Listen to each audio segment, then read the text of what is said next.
Class 10th, subject physics, chapter number 10 and the topic is ripple tank. Ripple tank एक ऐसी device होती है जिसमें वाटर वेव्स प्रोड्यूस करवाई जाती हैं स्टडी करने के लिए वाटर वेव्स की करैक्टरिस्टिक्स को। तो रिपल टैंक जो डिवाइस होती है as you shown in a figure, एक ऑपरेचर्स हम लेते हैं जो रेक्टेंडिकुलर ट्रे पर कंसिस्ट होता है। उसकी बॉटम में हमने ग्लास रखा होता है, उनके दरमियान डिस्टेंस जो वो 1/2 मीटर का होता है।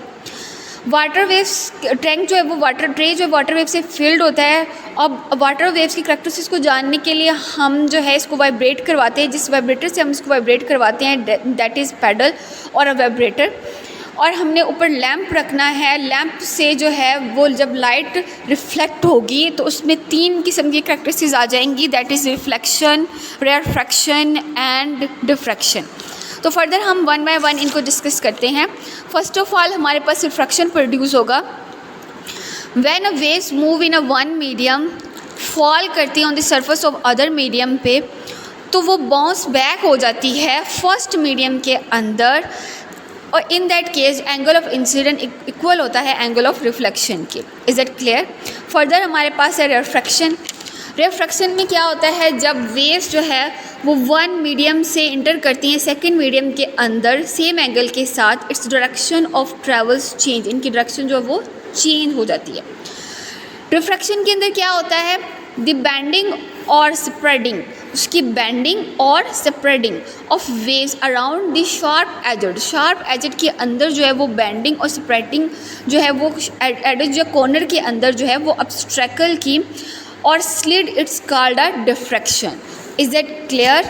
नाउ एग्जाम्पल 10.3, एक स्टूडेंट था जो एक्सपेरिमेंट परफॉर्म कर रहा था वाटर वेव्स के साथ। उसने मेजर की थी वेवलेंथ 10 सेंटीमीटर।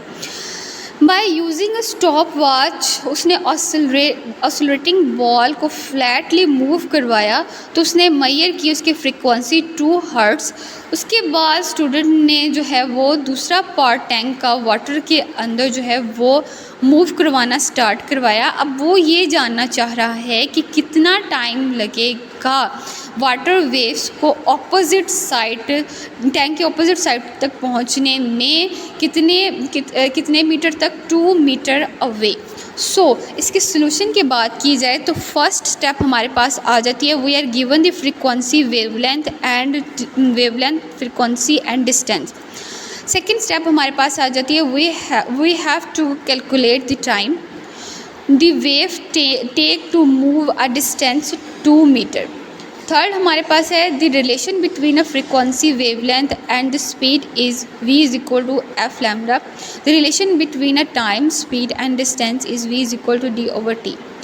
फोर्थ स्टेप हमारे पास है rearrange the speed formula to solve from the time, t is equal to d over v। The speed of the wave is the frequency time the wavelength, v is equal to f lambda, and the value put करने के बाद 2 hertz को multiply करेंगे 0.51 metre तक, then we calculate 0.2 metre पर second. Using the value we calculate the time, t is equal to 2 metre over 0.2 metre पर second, जैसे हमने वैल्यूज़ पुट की हैं, t is equal to D over V में, and then we get 10 second. 10 second का time लगेगा opposite side पे tank को मूव करने के to far away 2 metre. Is that clear?